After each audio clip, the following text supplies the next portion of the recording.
All right, welcome into a Thursday edition of The Sweat. We have a ton to get to today, including Boston evening it up against the 76ers, really actually just blowing them out.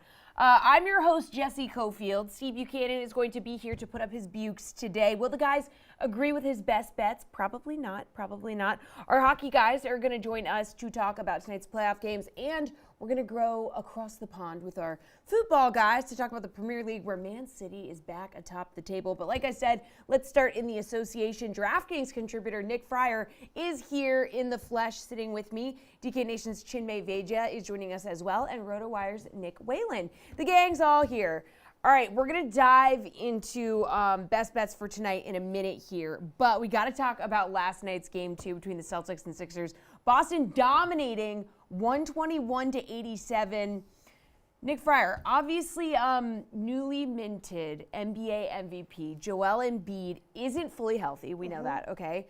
But he was held to just 15 points. James Harden only managed 12 after he dropped 45 in game 1. Like, what's going on here? Well, I would just also like to know, yeah, take your victory lap. Yes, go ahead. You know, when somebody, I get the odds may have been a little bit differently, but when somebody gets Cy Young Award winner around here, right, we go and do this whole thing, we roll out all these images and everything and make a big deal out of it. And yes, the odds were a little bit longer. But when everybody else was saying Jokic all season long, who was saying Embiid the entire time, from start to finish, wire to wire? This guy right here. And do I get anything? Do I get any credit? Absolutely not. So the producers, thank you very much for that. But when it comes to this game, yeah, of course, Embiid not at full strength, LCL issue. The Celtics, I know Jeff's talked about it a little bit too, and same with Julian, that they tend to rise to the occasion when the teams are better that they're facing. They play down to their competition too. You go and lose that first game and then add Embiid back into the mix. Obviously, their antennas are going to be up for that one. So I did not expect them to cover that game, but there was no doubt in my mind that the Celtics were going to win. And I feel pretty much the same way going into game 3, even though the odds are a little bit tighter there. Whalen, Boston's 34-point win tied for the third largest margin of victory in a playoff game in franchise history. Yeah, and it's fairly surprising because, like Nick, I expected Boston to win this game. They were only up 8 at the half, Jesse. Like this was not a game that Boston just dominated from the start and it felt like Philly never had a chance. Like this was a close game early. It was a close game in the second quarter. And then all of a sudden, Boston opens up this huge lead in the third, and it turned from a pretty intense game 2 to a complete laugher over the course of like 10 minutes of real time. So that was one thing that stood out to me. I mean, Jason Tatum, if you just look at the box score, he played 19 minutes. He went 1 of 7 from the field. He had 7 points, and he was still a team best plus 24 in this game. So on the one hand, I think you say, okay, we need to get Jason Tatum going. I think you could argue that he has not been the Celtics' best player thus far in the postseason, which is an issue, but it's also really encouraging that, 2 of your starters, Al Horford and Jason Tatum, go 3 of 17 from the field, and you still win this game by 34 points. On the other side, impressed with the adjustments by Boston. I think we knew James Harden was probably coming back down to earth, but this was maybe more of a crater than I expected coming off of that 45-point game. 2 of 14 from the field, 0 of 6 from 3 after going 7 of 14 from deep in game 1. So credit the Celtics for their adjustments on the defensive end. Credit Malcolm Brogdon as well for a fantastic game off the bench. All right, Chinmay, what do you think? What's your take on this game? The Celtics shot the 3 ball really well, and you see that tends to create separation in these games. I was actually surprised that the Sixers played Embiid. I thought that he would get another game off. Both teams can kind of feel good about these first 2 games. The Celtics can feel good that, with Jason Tatum in foul trouble and not playing as many minutes, they're able to blow out a full-strength 76ers team, while Philly can feel good that ultimately they got what they wanted out of Boston. They got the split that they wanted, and now they go back home.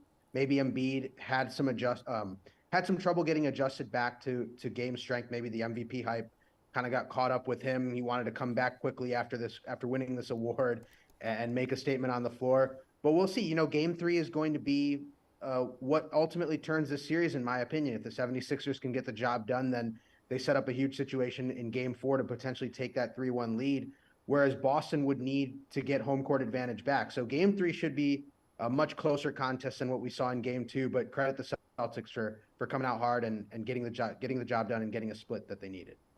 All right, let's move on to tonight. So after dropping game one for the second time in these playoffs, Warriors going to attempt to bounce back in game two at the Chase Center. So Chinmay, Anthony Davis, Steph Curry, LeBron, by far the most expensive dudes in the captain spot, but you got to take one of them, right? Yeah, you got to take one of the stars. For me, it's either Steph Curry or LeBron James. I think Davis is at a really high price point coming off an excellent game one, but maybe he falls off a little bit. I think Curry and James are the more solid options. You get a slight discount there at the captain spot. And I would probably lean LeBron James just because he's not as dependent on the three-point shot as Steph Curry is from an upside standpoint. But I think you can't go wrong with either of those guys. And if you do want to go with AD, I can't fault you after that game one performance, but you got to take one of these three. Nick W., which one of these three do you like the best in the captain spot? I would probably lean Curry. I would Chinmay that I think Anthony Davis, it's a really good series for him matchup-wise, but we can't look at game one and just say, okay, we'll pencil him in for 30 and 20 every game the rest of the way. I mean, it's not going to be to that level, especially with a player who's been as inconsistent as Anthony Davis has in his entire career. So I think if you go Davis, there's a chance that you don't get burned, but you don't get the extreme return on value that you're looking for when you're paying up that much for a captain spot. So I would go Curry. You can still get all three of Curry, Davis, and LeBron in your lineup. Obviously, you got to go with a more stars and scrubs approach if you do that, but it is a possibility. I mean, there is an argument to maybe captain Kevon Looney here if you want to go away from those three guys. I wouldn't do it, but he's a lot cheaper, and he's given you 45 and 47 DraftKings points over the last two games, due almost entirely to the rebounding. He's got 44 rebounds in those last two games, but he also has 9 assists. He also has 21 points. And I think throughout this series, he's not going to have 20 rebounds every game, but to me, it feels relatively sustainable. Like, other than Anthony Davis, the Lakers don't really have a ton of size to throw at Kevon Looney. And the way that he's working on the glass right now, it's a lot to ask of Anthony Davis to carry you offensively and then also, spend half of your night boxing that guy out. All right, Fryer, which guy do you want to roll with? Well, I think Waylon makes a good point about Looney if you're trying to go and not move away from these top three guys. But I also think that these guys have highlighted well that I'm not going to go with Anthony Davis tonight because I would think the Warriors are going to adjust in some capacity. And he wasn't an automatic every single time out going up against the Warriors throughout the regular season. So that leaves me to go with Stephen Curry because I know Waylon and I have talked a little bit about LeBron James and the concern about how is his foot, how is he going to do throughout the course of the entirety of this series. And look, again, the Lakers, they had the rest advantage in this series to start things off. You look at the Warriors, they were in a 7-game battle against the Kings. So I think Steph's going to step up here, and we've seen him do that after losses throughout the postseason. I know after the Warriors' first loss against the Kings, he didn't do that, but then the next time out, he dropped 56.5 DK fantasy points. The time after that, the loss, he dropped 74. So we've seen him cook the Lakers before, and I expect him to do that again tonight. All right, well, if you're going to pay up for one of these guys, I mean, you got to find some value somewhere for your showdown lineup. So Nick W., who do you like to slot in there? If you really want to play with fire, there's Jordan Poole at $6,000. I do feel like we maybe have already seen the Jordan Poole game in this series, and I think that's one of the reasons that the Warriors really can't feel great about dropping that game because you get 6 threes out of Jordan Poole, who's given you almost nothing in these playoffs, and you still end up losing game one. We'll see where his confidence level is at, coming out of that, we'll call it the shot at the end of game one. Obviously, he's been clowned for the last 48 hours for that. But you can't really expect Jordan Poole to go back-to-back games being as effective as he was in game one. So if you want the upside, there is Jordan Poole at 6,000. If you want to, kind of try to solidify a little bit more, I would look at Jared Vanderbilt at 4,800. Not a super exciting player, but we saw him guard Steph Curry pretty effectively in game one. Only played 26 minutes. I think he probably plays more minutes as long as he's not in foul trouble tonight. Not a big-time scorer by any means, but game one, 8 points, 6 rebounds, 2 assists, 2 blocks, 2 steals. So the type of guy who, if he plays 30 to 33 minutes in this game, could give you some all-around numbers. All right, value, Fryer, where are we getting it? Yeah, actually, Vanderbilt is one of the two guys that I think are the way to go tonight. I mean, it's either him or it's Dennis Schroeder. Vanderbilt is a little bit more of a floor play. Schroeder is a bit more of a ceiling play. Obviously, Vanderbilt's minutes have been a little bit more consistent throughout the course of the postseason. Schroeder, not necessarily as much, especially when you look back at that Memphis series, but game one, we saw him produced quite a bit of value in 28 minutes of work. And we know that the Warriors do give up a lot of fantasy points to opposing guards. And with the emphasis, expected to be on Anthony Davis as well as LeBron for the Warriors, after seeing what they brought to the table in Game 1, I would think Schroeder's going to get some more opportunities. But again, I think he's more of a ceiling play for a value guy, and then Vanderbilt's definitely a floor option. All right, Chinmay, where are you going? As Nick mentioned, Poole has the upside at this point, and it's tough to bank on him hitting 6 threes again. But Golden State doesn't really have anybody else to play in their rotation, especially off the bench. Jordan Poole is going to get opportunities. He's going to get the ball in his hands. He's going to get high usage. And yeah, you're probably going to have a down game from Game 1, but the upside is there. As far as a higher floor, and there's a higher price point for this player, but I think Draymond Green is set to have a much better game, much more of an impact in this one. You can probably feel his presence more in Game 2. He said after Game 1 that he knows he needs to be better, and he knows he needs to take more command in this team. So I like Draymond Green to have a much bigger game than he did in Game 1 and really show out in Game 2. The higher price point is there, but probably has a higher floor than Jordan Poole, who's much more reliant on the 3-ball. All right, Chinmay, wrap us up by taking us over to the DK Sportsbook for your favorite game bet.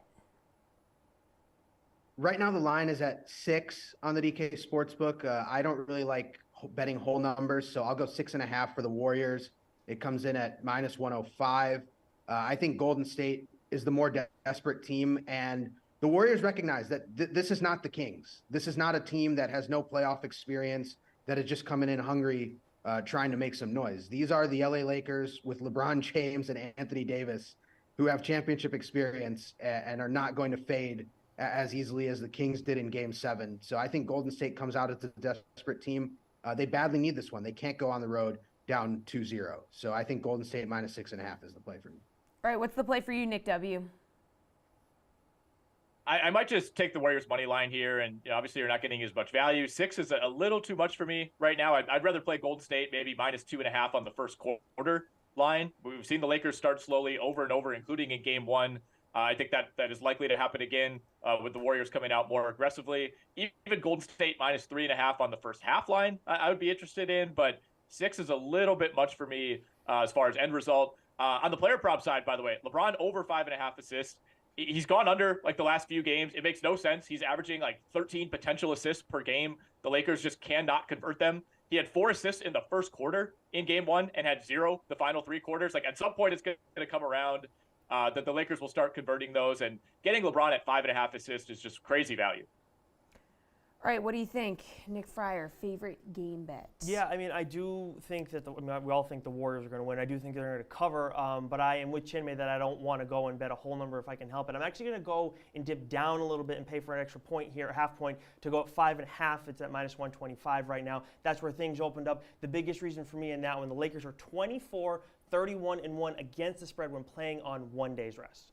All right, thank you guys. Appreciate it. As always, coming up next, we will be putting up our Buke. Stay tuned. Yo, DraftKings, y'all got the most ways to bet on NBA players. I'm hyped. Hitting props, that's my dog. Stack up buckets, blocks, and boards on my boy? Or superstar going one-on-one against another superstar? Oh, it's on. And all these bets are on my man's dedicated page? Now you spoiling me, DraftKings. Download the DraftKings Sportsbook app and bet $5 to win $150 in bonus bets on your team to win. Action so good, why bet anywhere else? That's my move. He used my move. You know, betting without a game plan is a little like skating a giant ramp without helmet and pads. I wouldn't risk it. And I wouldn't bet without a game plan. DraftKings Sportsbook provides you with tools to set a realistic budget and time limits, so you're ready to bet responsibly. Download the DraftKings Sportsbook and Casino apps to learn more about how you can practice safe bets.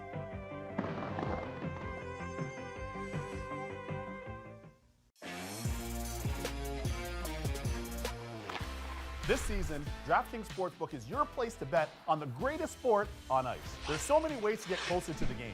And with this latest offer, you can win big. Now that is deserving of some victory stick taps. Download the DraftKings Sportsbook app, sign up with the promo code, and take advantage of this great offer. And get in on the action with an official sports betting partner of the NHL.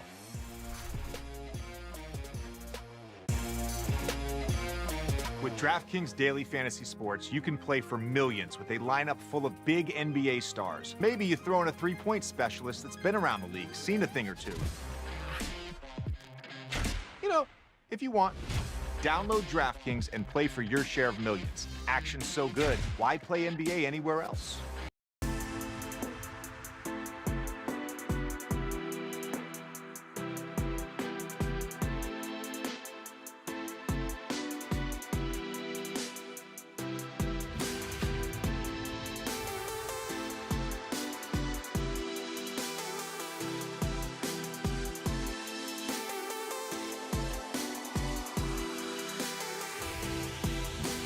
All right, you are taking a look at this afternoon's MLB slate. 4 games going down, and guess what else is going down?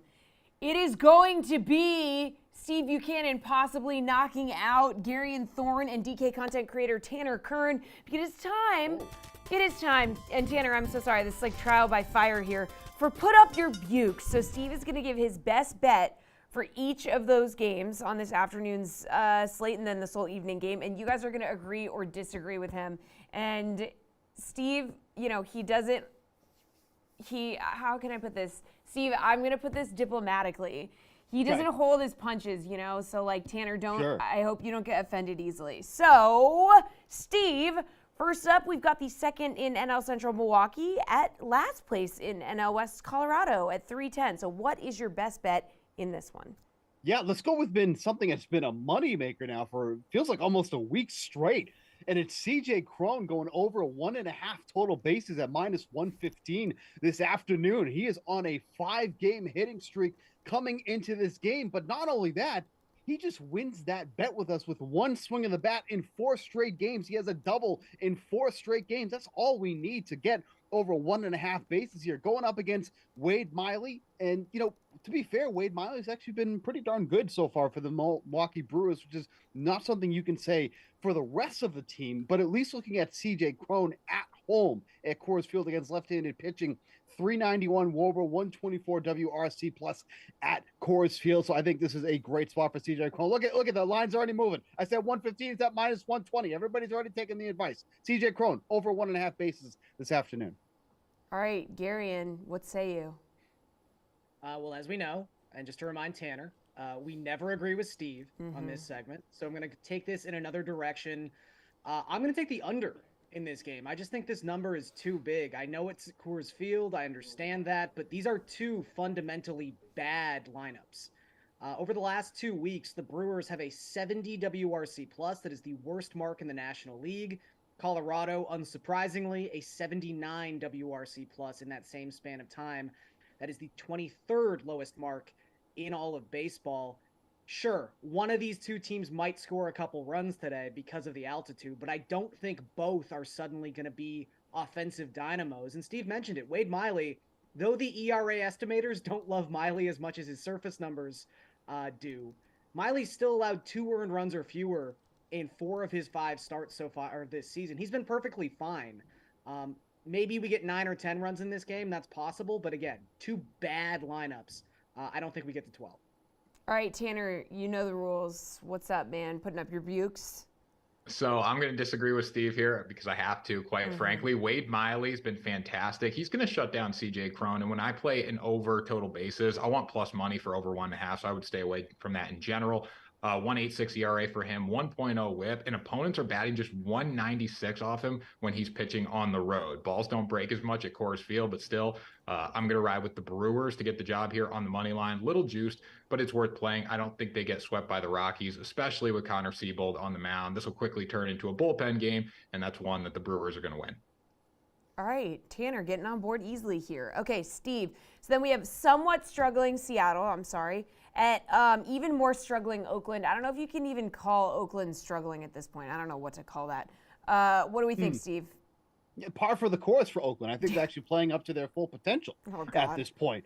But let's go with my main man, the man who I said was going to win the Cy Young this year. I'm still backing that, even though the strikeout numbers could go up a little bit more. But that's perfect because that's a great segue because the strikeout numbers are going to go up today against the Oakland Athletics. That's George Kirby to go over 5.5 strikeouts this afternoon against his Oakland Athletics quote-unquote club.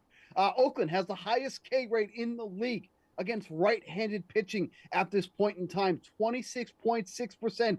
That is above Seattle, but we don't care about, Seattle strikeouts right now. All we care about is Oakland's. Kirby, pinpoint control. This guy all he does is pound the strike zone. Over 30 and 2/3 innings pitched so far this season. He's issued 2 walks. 2. That's all that they're getting. So he's just pounding the strike zone. Oakland, ton of swings and misses. I think this is a good spot for Kirby, kind of get back on track there with the strikeouts. Everything else has looked great. The strikeout numbers could definitely go up, and this is a start. That's going to happen. So George Kirby over 5.5 strikeouts this afternoon. All right, Tanner, you disagree. Why? So I like Kirby to be right around 5 strikeouts today. That's what he's done. That's where I think he's going to land today. Even though the Athletics aren't the best offensive team in the world, strikeout, as he said, they can hit the baseball though. I don't think they're going to jump on George Kirby though by any means. So I'm going to play Mariners -2 for -125. Take a little alternate line here. If it's -1.5, it's like -145, and that's just not worth playing to me. Drew Rucinski's on the mound for the Athletics, a journeyman in Major League Baseball, has not been consistent. Only had 1 start this year, really wasn't good. This is a good spot for the Mariners to get back on track. Again, they're struggling, but they're not struggling as much as the Oakland Athletics, and I can't trust a team that's 3-13 at home. All right, Gary, what do you say? So Tanner and I have a similar train of thought here, although I'm going to get plus money with my sort of inverted the Mariners win this game bet, which is George Kirby to record a win is plus 105. I think the Mariners score runs early here against Drew Rucinski, and I think not only is George Kirby a pretty good lock to settle down this Athletics lineup, he's got a 2.61 FIP so far this season, but you also have to remember, in terms of protecting a possible Kirby win, the Mariners bullpen has the best FIP in baseball heading into play today.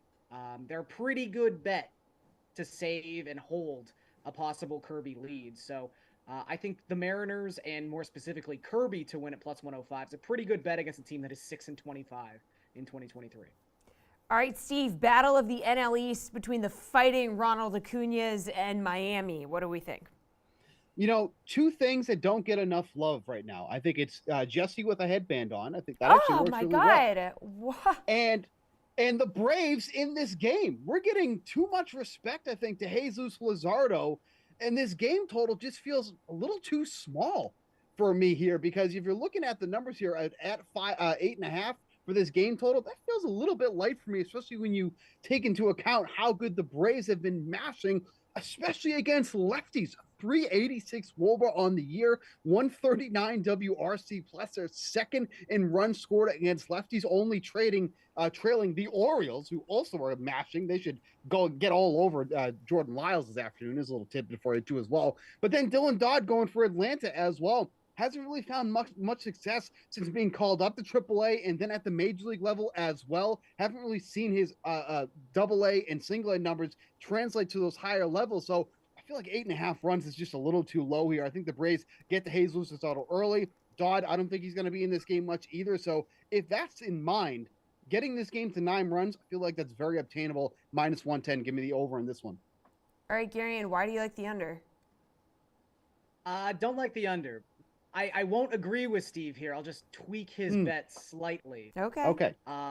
Found a prop that I like for Jesus Luzardo tonight. Luzardo to give up over 4.5 hits, only minus 125. I'm kind of surprised it's as low as it is, considering Luzardo has given up at least 5 hits in each of his last 5 starts. And as Steve talked about, the Braves love hitting left-handed pitching. I think Luzardo is a very good left-handed pitcher, but he is still left-handed. And the Braves have a 299 batting average this season off of southpaws. That is the highest mark in the National League. Just seems like they're going to find a way to get 5 hits. Even if Luzardo lasts 7 innings, that's actually better for this prop. The longer he goes, the higher probability of him giving up some of these counting-based stats. I'm just shocked it's at 4.5. It should be at 5.5, maybe even 6.5. All right, Tanner, what do we think? So I don't like the under. I don't like the over here. I would stay away from that and just go with the side. I'm going to be on the Miami Marlins. And I know it's kind of concerning going with Jesus Luzardo because his numbers haven't been great. But when he's on the mound, Miami shows up. They're 5-1 in games that he has pitched in. And they've beaten good teams. Cubs, Mets, Giants, to name a few. Not that the Giants have a great record, but they do hit the ball out of the yard. And that's something that Luzardo was able to calm down. Dylan Dodd on the mound for the Braves. I don't think he'll be in this game this long. Against the Cardinals, he was really good. Then the Padres welcomed him to Major League Baseball, 7 runs and 2 homers in 4 innings. I don't think we're going to see that kind of offensive production out of Miami today. I just don't think Dylan Dodd's going to do enough early. Miami could get up. And then if Luzardo's on, he could hold the lead and they get the job done. So take the Miami Marlins. All right. ALE showdown between the Sox and the Jays. Steve, where are we going? I had to make this Blue Jays positive because I want to put, Gary in a pretzel here, right? Like, this is his team. He can't, talk bad about his team. But going over... Well, okay. Well, I guess you're a better man than I expected. But the Blue Jays to go over 4.5 runs tonight against the Red Sox and Bello, who's being called up to make the start here tonight.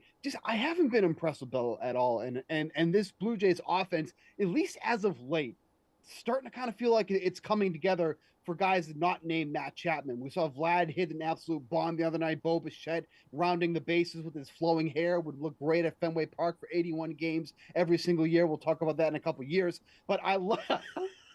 Gary doesn't like that one. It has to afford him, which is something they haven't been able to do for a while. Hey, they're saving up for him. That's why they're saving up for Shohei and Bichette. That's what's coming. Okay, but I think this is a good spot for the Blue Jays to continue their hitting as of late. Like I mentioned, Bello hasn't found much success at the major league level. He's been better lately, but even if you look at his minor numbers, 1.50 ERA, but a 4.83 FIP, there's a big discrepancy between the two there. So I think the Blue Jays can go off tonight, go over that 4.5 run total.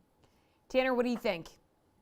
Yeah, I mean, I'm not going to agree. I'm going to take it another way. I think this is a great spot for the Blue Jays to absolutely dominate the Red Sox. Toronto's hit all series, even though they don't have a win to show for it. But pitching-wise, they've really struggled. Kevin Gausman on the mound for Toronto. He's been fantastic. 2.3 ERA, a 1 WHIP, and the strikeout numbers have been amazing. 54 over 38 innings of work. So you got to love that there. Boston's going to hit. Don't get me wrong. I think they're going to put up a fight. But against Bio, I think Toronto is going to have a field day, as they have against the majority of the Red Sox pitching staff. Just credit to Boston. They've been able to hit. I don't see it happening tonight. I don't see the Toronto Blue Jays sweeping the Red Sox over 4 games. So I'm going to take Toronto on the run line. Garion, who has no problem talking bad about his team.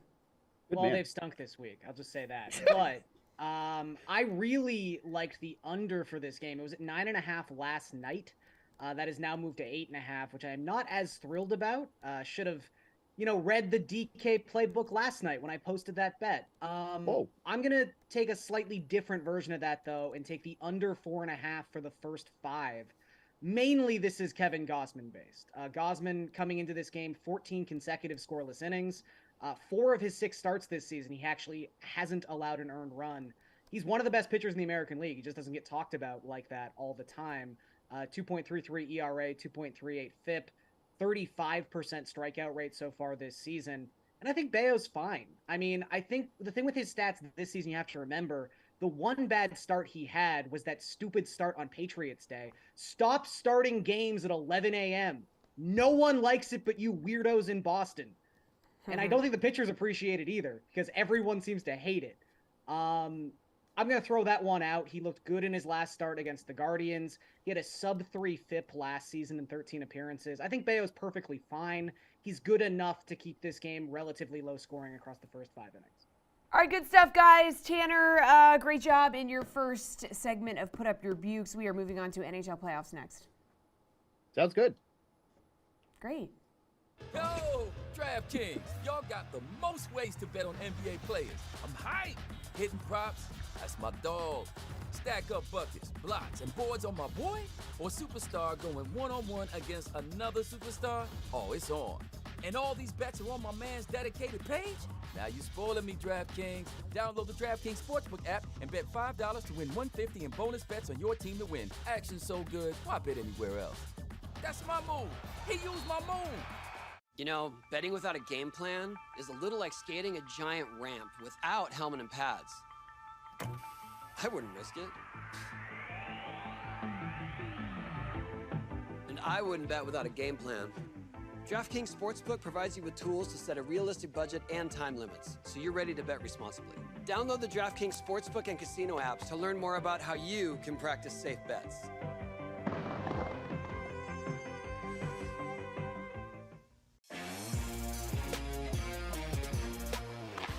This season, DraftKings Sportsbook is your place to bet on the greatest sport on ice. There's so many ways to get closer to the game. And with this latest offer, you can win big. Now that is deserving of some victory stick taps. Download the DraftKings Sportsbook app, sign up with the promo code, and take advantage of this great offer. And get in on the action with an official sports betting partner of the NHL.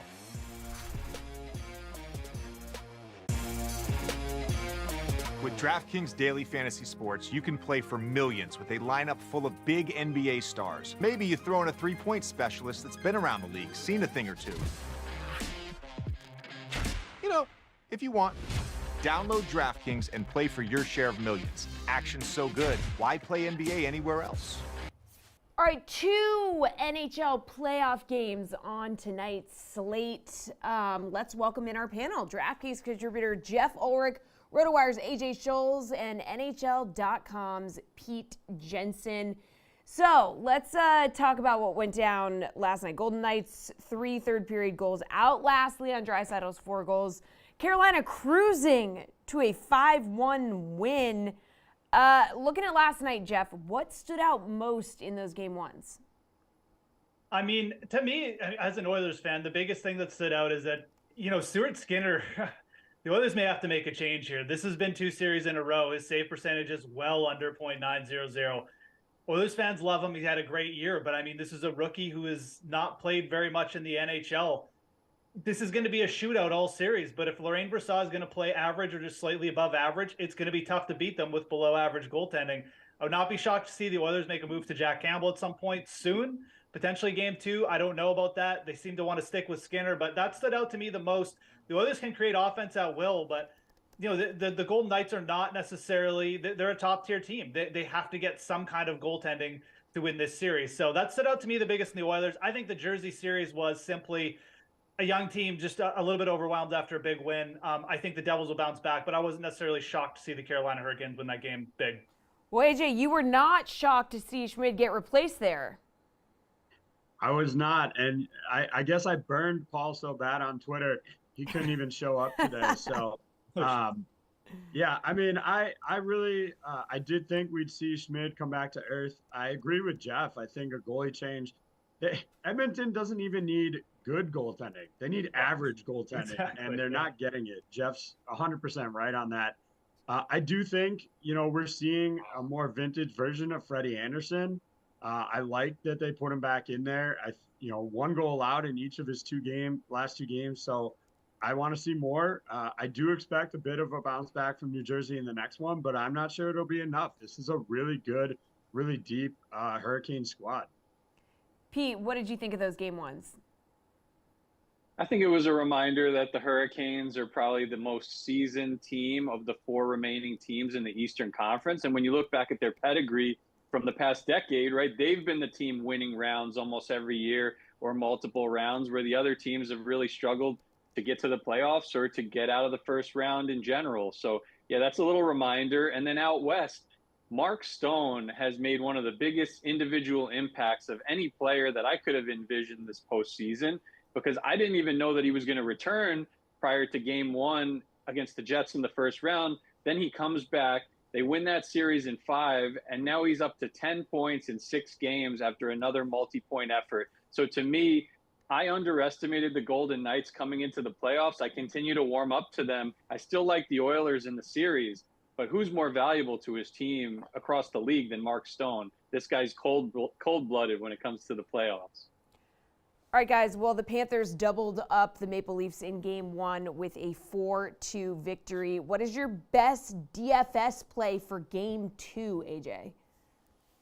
Well, when you consider the price tags yesterday for both Brent Burns and Alex Pietrangelo were over $6K, I think you have to consider using Brandon Montour at $5,800.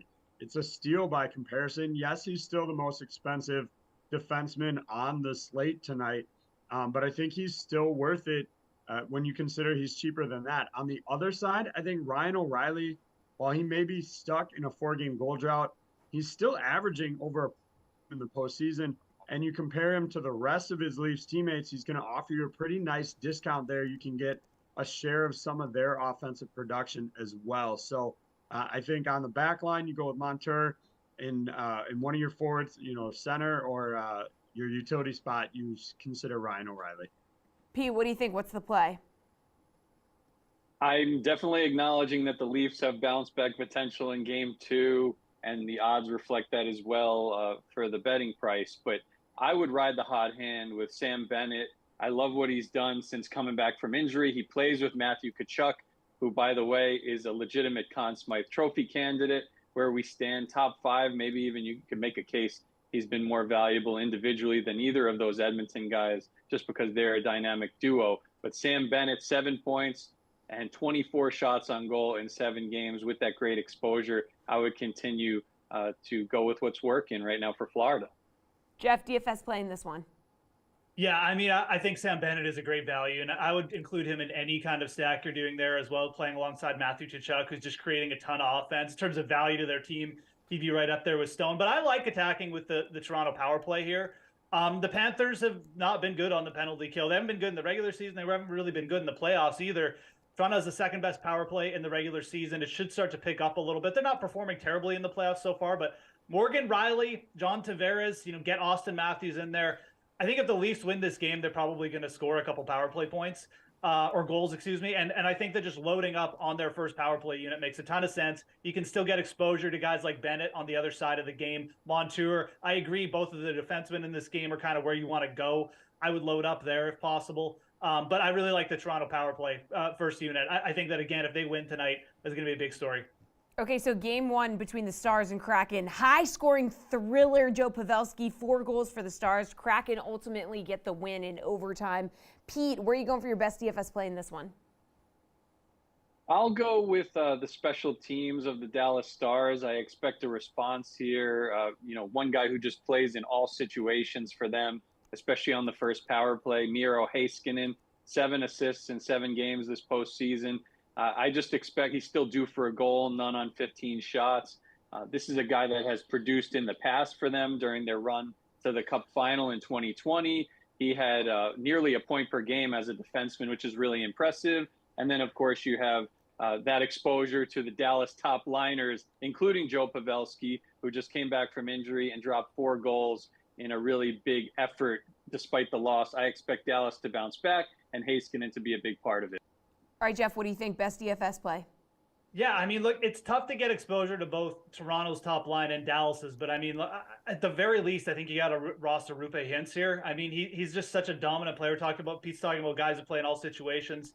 Hintz is the same thing. He can come through for shorthanded goals. He plays on the first power play unit. Seattle, during the regular season, did not have a good penalty kill. Hintz has taken 9 shots on goal over the last 2 games. It would not shock me to see him have a multi-point game, maybe even a multi-goal game.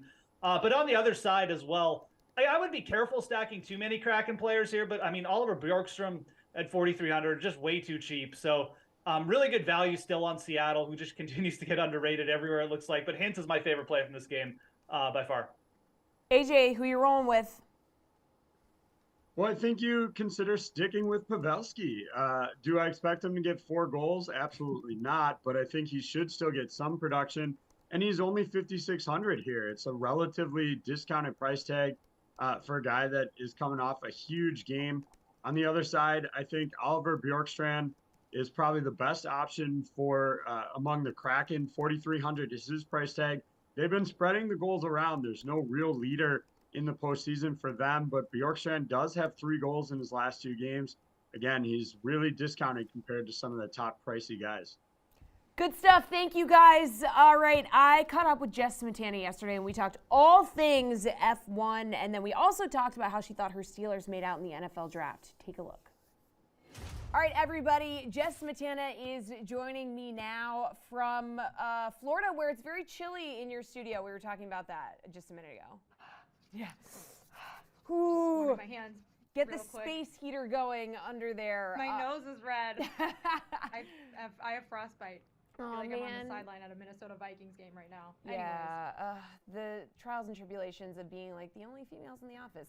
All right, we talked about it 2 weeks back. Last time we saw you, bit of a delay in F1 after the China race was canceled. So let's talk about last weekend in Azerbaijan. So Sergio Perez gets the win, his second of the season. Max Verstappen comes in second, shocker. And finally, though, Ferrari getting on the podium with Leclerc at third. It's been Red Bull either way all throughout the season, but any chance they let it like come down to the wire and Perez maybe has a shot at the overall championship? What do we think? So yes and no. He certainly has the ability to win a championship. He's a very good driver in a very fast car. But one of the things about Formula One that is different in other sports where you have quote unquote teams and teammates is that there are political motivations a lot of times behind strategies and behind who the team can kind of put in front to win. So while I think Perez could win a championship, I think Red Bull has stacked a lot of eggs in Max Verstappen's basket. And if push came to shove, I think they would prefer Verstappen to win. But I don't know. I think we'll see kind of where things go. The earlier stretch of the season has favored some of the races that I think Sergio Perez excels in, especially with street circuits. And Max Verstappen, it's not that he has raced poorly. He has had a few issues with his car performing the way that he wants it to. And he's had a few quotes about being really unhappy because, quote, he's not here to be second. And so I think there may be some competition between the two, but I would be surprised if Verstappen didn't come back and like continue to score a lot of points, especially coming into these summer races. Okay, so you did your best to describe the new sprint races that F1 wants to do more of on Golic and Smetty last week. What do you think of the reaction from the drivers and fans? F1 wants to have 5 more this season. Verstappen's out here being like, this is artificial excitement. I hate these. Like, what do we think? Yeah, so there's, I think, a lot of pros and cons to what Formula One is doing. I think one of the things that they want to do is drum up more excitement for the Saturday event for fans that are attending races and also for people watching on TV. But one of the missteps with the sprint format before this season was that the cars that finished their place would then determine the grid positions for Sunday's race. So they've changed that this season. So now there's separate qualifying for Sunday's race, which I think has been a really good improvement and something that fans like because fans like the qualifying sessions. However, this weekend in Azerbaijan, the qualifying session was on a Friday, and depending on where you are in the world, because it's, you know, an international sport, a lot of people are at work and can't watch it. So there's pros and cons, and then there's, of course, the actual sprint race itself, and you can argue over whether they're actually even exciting because drivers don't have to pit. And a lot of times the things that are exciting about the main race on Sunday is what happens after a pit stop or when there is a pit stop or who is pitting where. So there's like a lot fewer variables that can make it exciting. I think if there hadn't been this kerfuffle between Max Verstappen and George Russell during the sprint race in Azerbaijan, it kind of would have been a little bit of a snooze this weekend. And certainly Sunday was not the most exciting race for Formula One. So they're trying to tweak the schedule, tweak, you know, the calendar and the format and things like that to make it the most exciting. But I think first and foremost, Formula One should think about what is safe for drivers. And, you know, fans don't want to see drivers not race on Sunday if there's a big crash in a sprint race somewhere like in Baku where the walls are really close to the road. Luckily that didn't happen, but that was a big concern for a lot of drivers and teams because obviously it's very expensive and to repair those cars and also can be very dangerous. Okay, so like you said, obviously it's an international sport, but F1 is heading to the U.S. this week. They're headed to Miami, your neck of the woods. How excited are you? I'm really excited for Formula One to be back in Miami. This is the second year in Miami. I think they will be racing here for 8 more years after this. Last year was quite a spectacle. Every musical artist that you could think of and celebrity was in town for the race. However, unfortunately this year I will not be because I'm going to a friend's wedding in Baltimore. So that is a bit of a disappointment. However, now for the first time there are 3 U.S. races this season on the Formula One calendar. So hopefully I'll be able to make it up by going to Austin or Las Vegas. So we'll see about that. But it should be an exciting weekend for Formula One fans to have, you know, Formula One back on U.S. soil. Oh man, a wedding. Fair enough. Obviously, like it's got to be a good friend if you're going to miss, an F1 race. And we always talk about like scheduling fall weddings around your college football team games and stuff like that. Like you said, there's only like 3 other F1 races in the U.S. So do we think we need a new rule for like friends? You have to shoot out like an email being like, here's the F1 schedule, here's the college football schedule, so you got to just plan your weddings around these. Yeah, like block me off. I just think people should just stop getting married, or like just, maybe just don't invite me. I don't know. I'm kind of kidding, and I feel bad because the friend whose wedding I'm going to has reached out to me this week to say that she heard me talking about missing the Formula One race for her wedding on the Le Batard show, and I was like, ooh, I should probably not. I sound so disappointed. So I'm very excited for this wedding. You are literally on the edge of your seat. I can see I am how excited. It's a wedding. Yeah. It's fun. But Weddings, Formula One's fun too. Yeah. You're so excited to go. Definitely. I mean, just absolutely thrilled. So since we are on the topic a little bit of college football, we missed you for the draft show last week. Give your Steelers, though, a draft grade. And by that, I mean, like, pat yourself on the back because they're pretty much universally applauded here. Yeah. Mm-hmm. I mean, can I give them an A++++? I can't remember the last time I was this satisfied after an NFL draft. Just the all rounds, really. I thought the Steelers did well in the later rounds, which they usually do. To be fair, they're pretty good at evaluating like mid-round offensive talent, and they got Darnell Washington, which is a pick I love, in the 3rd round. But I thought that the most important thing and my biggest takeaway was this was the first year that Omar Khan, the new GM in Pittsburgh, was doing the draft as the head guy in charge. And I love the way he set up the Steelers with the Chase Claypool trade during the season last year to the Bears for the 32nd pick to get 2 spots that they really needed help with early in the draft. So instead of having to decide, are we going to get a exciting young tackle talent or a cornerback, let's get both. And both of them were kind of like 1st-round graded guys. And Joey Porter Jr., who obviously has the family connection with Pittsburgh and grew up in Pittsburgh. His dad played for Pittsburgh, coached for the Steelers. And then Broderick Jones, who was offensive tackle at Georgia. So they were able to get both of those need positions. And then I thought they also got some steals later in the draft. So overall, applause for the Steelers front office. I thought that they did very well. Extra credit for them. How surprised were you that Notre Dame tight end Michael Mayer fell to the 2nd round? I mean, Raiders got a pretty good steal there. I did think there were a lot of players that I expected to go in the 1st round that fell to the 2nd round in this draft, and I don't know why that was. Maybe there were just too many expectations for too many players. But Michael Mayer, I thought for sure, if not the 1st tight end taken off the board, the 2nd, but he ended up being the 3rd, which if you had told me in December would have absolutely shocked me. He broke all sorts of records at Notre Dame over his years there. He broke receiving yards records, reception records, touchdowns. He can block. He was a consensus All-American in 2022. But then, of course, during like the combine season, college football offseason, there's always the experts who watch the tape and say, maybe he's overrated, et cetera, et cetera. So I kind of lowered my expectations and thought I'd probably see Dalton Kincaid come off the board first, which is, of course, what happened. But then, he ended up going to the Raiders. I think he'll be phenomenal there. I think they got a great player. I'm excited to see how he does. But, yeah, there's always a weird thing like that in the draft. I mean, this year, Will Levis was obviously the big story. Him falling to the 2nd round after all of the hype and the anticipation that maybe he'd be the 1st quarterback off the board. But you never really know what's going to happen on draft night, and that's kind of what makes it exciting, I guess. Yeah, it was like good for us just because of all the memes. I mean, it's the gift that keeps on giving. Always, yeah. I'm sure he doesn't think it's that funny. But did you have like a favorite draft moment this year, or just something funny that you saw? I mean, I think everyone's answer would be Deuce Vaughn getting drafted by the Cowboys, his dad drafting him. I thought that was really cool. We talked about it on Golick and Smitty this week. Golick always loves those father-son moments. But, yeah, I mean, I thought it was just overall fun, nice, easy to watch. There wasn't anything crazy or bad happened. Those are usually the best drafts because sometimes you never know. All right, good stuff. Thank you, Jess. We will talk to you later, and enjoy that wedding. Oh, thank you. Looking forward to it. Yeah.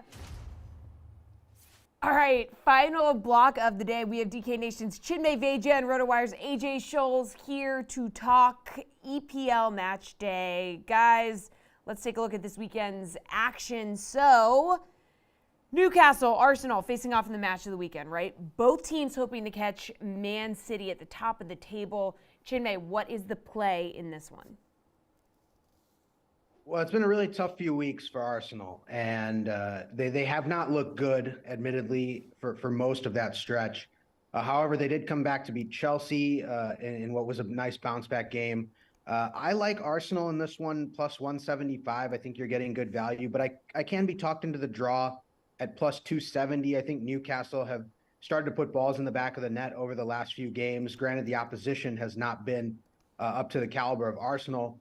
But I also think this will be a low-scoring game. I like under 2.5 goals on the total. Comes in at plus 125. If you don't want that much risk, you can go under 3.5 goals. That's at minus 195, so losing significant value there. But I do think it's a low-scoring game. If I had to pick one side, I would take Arsenal, but I can also lean towards the draw here. There's good value all around here. All right, AJ, what do you think? Well, I think Chimay's kidding himself if he thinks you can pick somebody in this one. I'm not touching this with a 10-foot pole. Arsenal's on the road, so you have that factor as well. Newcastle has been really good. Arsenal struggling, coming back. All the reasons Chimay outlined, I'm not touching an outcome in this either way. I do disagree, though. I think we'll see some goals in this one, so I would actually take over 3.5 goals. I think a 2-2 draw is in play. Over 3.5 comes in at plus 155 value. It's a really good spot. And if you're looking for those potential goal scorers, which might be another way to get some value out of this one, Martinelli, a little cold of late, came off the bench in their last game, but he's still 6th in the league in goals, comes in at good value at plus 225. Obviously, just wait until he's confirmed in the lineup before placing that bet. On the other side, Callum Wilson at minus 105, I think is still really good value. 5 goals in his last 3 contests. So I think we'll see some goals. You have plenty of options among the goal scorers, and I would take over 3.5. But as far as a result in this one, no thanks. Okay, so Manchester United has a chance to jump into third depending on how that Arsenal-Newcastle game shakes out. They're scoring off against West Ham. AJ, favorite bet in this match? Well, West Ham haven't exactly been standouts at home this season with just 6 wins in 17 matches at London Stadium. So I'm not sure why you're getting such good value on Man U here. I would take the Red Devils at plus 105 on the money line. I think there's no real reason to get cute with it. Sure, their last game, the reverse fixture was at home for Man U, but they won 3-0 in that one. So I think you take advantage of the fact that you can get some positive value out of Man United in this one and just take them on the money line. Looks like it already moved to plus 110. Grab that while you can. All right, Chipman, what do you think? So Man United do have a game today, which could factor into some of their lineup decisions for Sunday's fixture against West Ham. But, this is a United team that beat Arsenal and Man City this season, but also drew against Crystal Palace, lost to Leeds, and got smoked by Liverpool, 7-0. So Man United has been up and down all season, and West Ham, even though they've lost 3 in a row, have been putting goals in the back of the net. So I actually like over 3.5 goals in this one. Comes in at plus 165. As far as a game result goes, I would lean Man United, but I just think they've been too up and down to trust, especially dropping games against some of these teams that are in the relegation zone. I don't trust Man United on the money line, but I do think they at least put some goals in the back of the net, and I think West Ham gets a couple as well. So over 3.5 goals plus 165 is the play here. Okay, how about favorite underdog to upset? AJ, your Everton squad needs to do some work here to avoid relegation. Are you going to go with your guys here? What do we think? Well, I mean, let's be honest. I'm going to go with them because I'm a glutton for punishment. But would I recommend anybody else? No chance. Maybe if Everton was at home, that plus 650 value could persuade you into taking that. Maybe, again, you consider Everton double chance plus 220. But even that, I'm not feeling overly confident enough in this club to recommend that to anybody who's not an Everton supporter. But in terms of those long shot upsets, I'd rather look at Crystal Palace here. Comes in at plus 310 versus Tottenham. The Spurs have just 1 win in their last 6 matches. Meanwhile, the Eagles have 4 wins in their last 6 and just 1 defeat over that stretch. They're playing really good right now. I think this is an opportunity for them to come in, and you can get a big payout here with that upset chance. All right, Chimay, do you have a favorite underdog you like to pull off an upset this weekend? Well, if you don't want Everton money line, AJ mentioned, the double chance at plus 220 is not bad value at all. Everton plus 1.5 goals comes in at minus 135. So there's ways to, bet Everton here, even if you don't think they're going to win straight Thanks, up. Jimmy.